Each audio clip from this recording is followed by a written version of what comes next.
Roommate को आजीवन कारादंड भुवनेश्वर लिंगराज थाना गौरी लेन ठारे नगर हॉस्टेल हत्याकांडर ये राय आसी हत्या करिथिबा अनिशा मित्र को आजीवन सजा सुनाइले कोर्ट। भुवनेश्वर तृतीय अतिरिक्त जिला दरा जज कोर्ट रे दंड विधान। मृतक अलकानंदा दास हत्या मामला रे दोषी साब्यस्त करिसेंती कोर्ट। 30टी दस्तावेज और 10टी प्रत्यक्ष साक्षी आधार में दोषी साब्यस्त होईछि। हत्याकारी को 20,000 टंकार फाइन देवाक मध्य निर्देश देइछन्ति। 2019 मसीहा जनवरी मास 20 तारिख रे घटिथिला ई विभत्स हत्या घटना।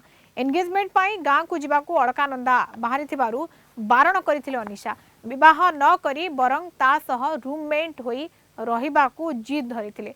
घटना रे उत्क्षिप्त होई हत्याकारी अनिशा मित्र धारुआ छुरी रे रूममेट अलकानंदा दास को हत्या करथिले।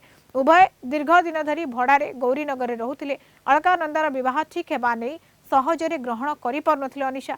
एकाकी छाड़ी न जिबा पई जिद धरी हत्याकारी अनिशा एभली रूममेट को करिथिला विभत्स हत्या। ए घटनार दीर्घ 6 वर्ष परे आज घटनार राय प्रकाश पाइछि। एने केस परिचालना करुथबा सरकारी वकील शुभश्री जेना सहित अधिक आलोचना करिसेंती आम रिपोर्टर तापस परिडा। रूममेट को छाड़िबा को नाराज थिले रूममेट रो विवाह ठीक हेबा परे घर छाड़िबा पई अन्य एक रूममेट को कहिबारु रागी जाइथिले रूममेट आउ निजर रूममेट को छाड़िया पई नाराज थिबा रूममेट शेषरे रूममेट रो नैथिले जीवन। एभली एक लोमहर्षणकारी घटना घटिथिला 2019 मसीहा जनवरी 19 एवं 20 मध्य राति जो दिन कि अभियुक्त जे कि रही अनिशा मित्र तांकर सांग अलकानंद दास को अति विभत्स भाव हत्या करथिले। ए घटनार ठीक 6 वर्ष पर अर्थात से जनवरी मासरे ए घटनार मुख्य अभियुक्त अनिशा मित्र को भुवनेश्वर अतिरिक्त जिला दराज तृतीय अतिरिक्त जिला दराज कोर्ट रे दंडित करा जायछि।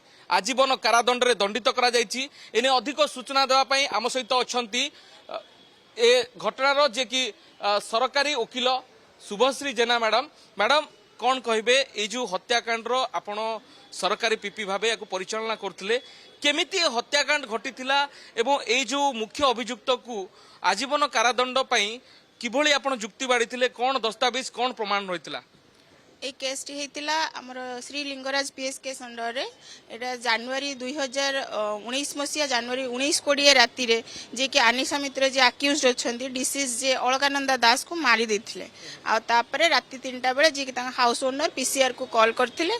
कॉल कला परे थाना आसीथिले। आसला परे तांग भौणी आसीला पहुंचला परे तांग भौणी केस रे एतला देथिले।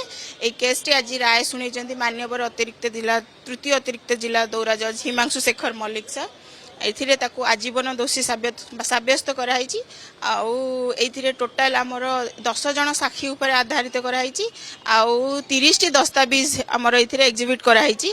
एमओबी तार केतेटा फोटो जोडा कि आम एमओबी एग्जिबिट मार्गी 19टी। अर्थात अनिशा मित्र निजको एकुटिया अनुभव करुथिले जोपाई जो निर्बंध होगा पूर्वर निजर सांग को एभली हत्याकांड करते। मैडम ये हत्या घटना रे जे अनिशा मित्र जहाँ को मुख्य अभियुक्त भाव दंडित करा ये करे कौन एवं केमिति हत्या करथिला हत्याकांड भिआई थिला केमिति से घटनास्थल केमिति थिला सी चाकरी करथुले 2 जण कंपनी चाकरी करथुले आउ सी ताकू छुरी रे भुसिकी मारिची अलकानंद कारण थिला हत्या काहे कि से हत्या कला तार कारण किछि एई कारण जे सी तो चाहूला ये सांग होई कि ता सहित जीवन सारा रहिबाकू जेहेतु तार बाहागर ठीक हैला से ताकू बाहा पळै गला तार बाहागर ठीक है जो से पळै जिवो तापर ताकू एथिरे से मर्डर करचे एई रीजन पई से मर्डर करचे तार। तबे 2019 मसिया रो जनवरी मास 19 तारिख विलंबित राति रे एभले एक लोमहर्षणकारी हत्याकांड घटितिला जे कि निज सांग अनिशा मित्र तार निज रूममेट जे कि अलकानंद दास को हत्या करथिला। अर्थात तार निर्बंध होगा पूर्वर सांग को छाड़ी न छाड़िबा पई एभली एक जिद धरिथिबा सांग केमती निज रूममेट को हत्या करथिला। ए घटना रे ए अनिशा मित्र को आजीवन कारादंड रे दंडित करा जायछि एवं दोषी साब्यस्त पर 20,000 टंका फाइन मध्य ताकू देवा पई निर्देश दिया जायछि।